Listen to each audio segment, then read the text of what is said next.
TTV Dinakaran செய்தியாளர்களை சந்தித்து வருகிறார், பார்க்கலாம். உங்களுக்கு தெரியும், மே 8ஆம் தேதி இரவு தமிழ்நாட்டில் ஒரு மிகவும் ஆட்சி அமைப்பதற்காக ஒரு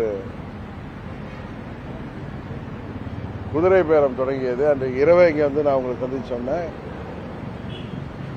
கவர்னர் அவர்களிடம் அது பற்றி தெரிவித்திருந்தேன். 100 நாட்கள் மேலே ஆகிறது. அதனால் மீண்டும் அவரிடம் அவரை பற்றி அந்த குதிரை பேரம், அதுபோல தொடர்ந்து நடக்கின்ற குதிரை பேரங்கள். நேற்று கூட சட்டமன்றத்தில் அமைச்சர் ஒருவர் சொல்றாரு, டைரிங்கா சொல்றாரு, 10 எம்எல்ஏக்கள் எங்களை தேடி வரப்போகிறார்னு. இந்த அளவுக்கு அதுக்கு என்ன காரணம்? உங்களை தேடி வருகிறார்களா, எங்கள்கிட்ட ஜாயின் பண்றாங்க, எங்க கட்சியில வந்து தாவைக்காரன்னு சொல்றீங்கன்னா அதற்கான காரணம் என்ன? என்ன முகாந்திரத்தில் வர்றாங்க, என்ன அடிப்படையில் வர்றாங்க, அதுக்கு என்ன பேரம்? அவர்களெல்லாம் அமைச்சராக்க போறீங்களா? என்ன சொல்லி கூப்பிட்டுருக்கீங்க? இது தொடர்ந்துட்டே இருக்கு. அதனால ஒரு முடிவுக்கு கொண்டு வரணும் என்பதற்காக ஜனநாயகம் பாதுகாக்கப்பட வேண்டும்.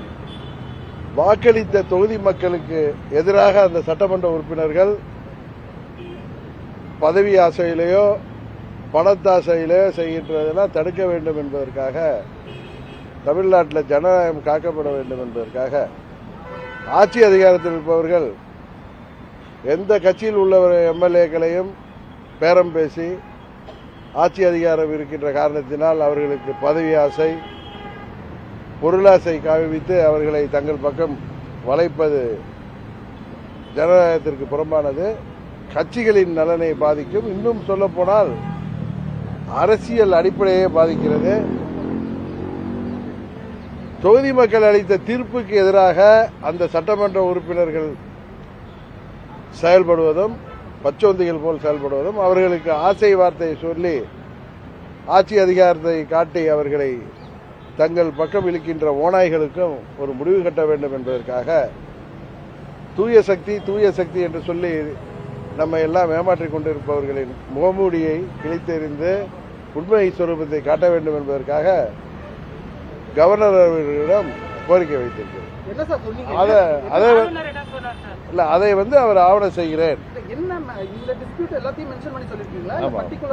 தமிழ்நாட்டில் மே 8ஆம் தேதி இரவு நடந்ததிலிருந்து இன்றைக்கு வரைக்கும் நடப்பதை, குறிப்பாக சட்டமன்ற உறுப்பினர்கள் விலைக்கு வாங்கப்படுவது, அந்த குதிரை பேரத்தின் அடிப்படையில் சட்டமன்ற உறுப்பினர்கள் இன்றைக்கு பேரம் பேசப்பட்டு அவர்கள் ஆளுங்கட்சிக்கு ஆதரவாக திடீரென்று மாறுவது, ஆளுங்கட்சிக்கு ஆதரவாக தங்கள் பதவிகளை மக்கள் தீர்ப்புக்கு எதிராக, தொகுதி மக்கள் தீர்ப்புக்கு எதிராக ராஜினாமா செய்வது, இதையெல்லாம் முற்றுப்புள்ளி கொண்டு வைக்க வேண்டும் என்பதற்காக அம்மா மக்கள் முன்னேற்ற கழகம் அன்றிலிருந்து நான் சொல்லியிருந்தேன், எங்களை தொட்டுவிட்டீர்கள், தவறானவர்கள், அதை விடமாட்டேன் என்று. அதனுடைய அடுத்த கட்ட செயல்பாடு தான். பொறுத்திருந்து பாருங்கள் சார், உங்களுக்கு தெரியும்.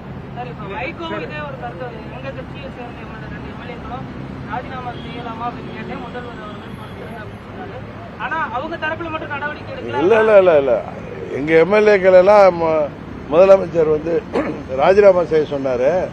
நான் திரும்பவும் அவங்களுக்காக நானே வந்து ஓட்டு சேகரிக்க வர்றேன் அப்படின்னு சொன்னாரு. அடுத்த நாள் வைகோ இது வந்து அகைன்ஸ்ட் ஆனுங்கிறதுனால மாத்தி பேசுறாரு. அவ்வளவுதான்.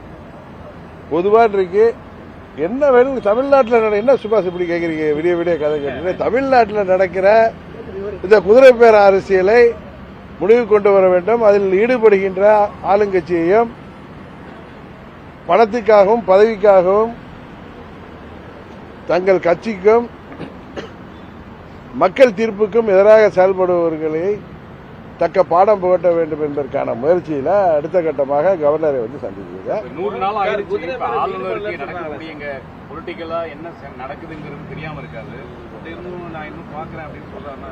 பாக்கல, அவர் வந்து அதற்கு உரிய நடவடிக்கை எடுக்கிறேன்னு சொல்லியிருக்கேன்.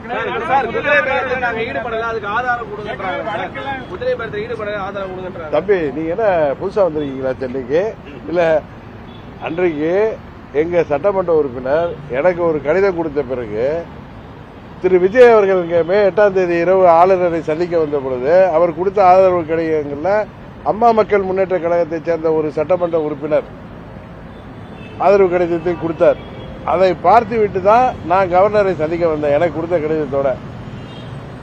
அந்த நேரத்தில் கவர்னர் மாளிகையில் சொன்னாங்க, நாங்க அவர் விஜய் கொடுத்த கடிதத்தோட ஒரிஜினல் எங்கன்னு கேட்டோம். அது என்னிடம் இல்லை, சட்டமன்ற உறுப்பினரே கொண்டு வந்து தருவார்னு சொன்னாரு.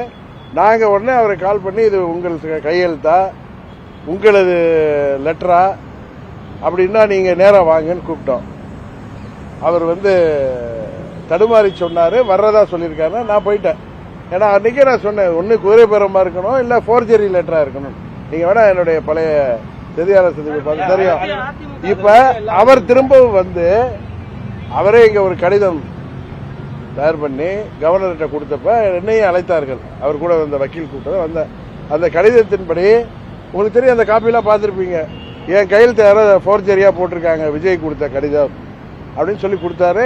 உங்களை எல்லாம் சந்தித்து காவல் நிலையத்தில் கிண்டியிலேயே அவரே கம்ப்ளைண்ட் கொடுத்தாரு. அதுல என்ன காவல்துறை நடவடிக்கை எடுத்திருக்கு என்பதை வெயிட் பண்ணிட்டு இருந்தேன் 3 மாசம். இதே அவங்க ஊத்தங்கரை எம்எல்ஏ இளையராஜாவை பேரம் பேசுறாங்கன்னு சொல்லிட்டு இவ்வளவு நடவடிக்கை எடுக்கிற காவல்துறை இதுல என்ன பண்ணிட்டு இருக்கு அப்படிங்கிறது தான். அதனால அது சம்பந்தமா கவர்னரிடம் இன்றைக்கு கோரிக்கைகள் வைத்திருக்கிறேன். அவர் அதை சட்டப்படி நான் அதை பார்த்துக் கொள்கிறேன். இந்த கட்டிங்கள நீங்க கேட்டது புரியுதா? விஜய் கொடுத்தாரு எழுதா போர்ஜரி லெட்டர். அப்புறம் என்ன, அந்த லெட்டர் எப்படி வந்துச்சு?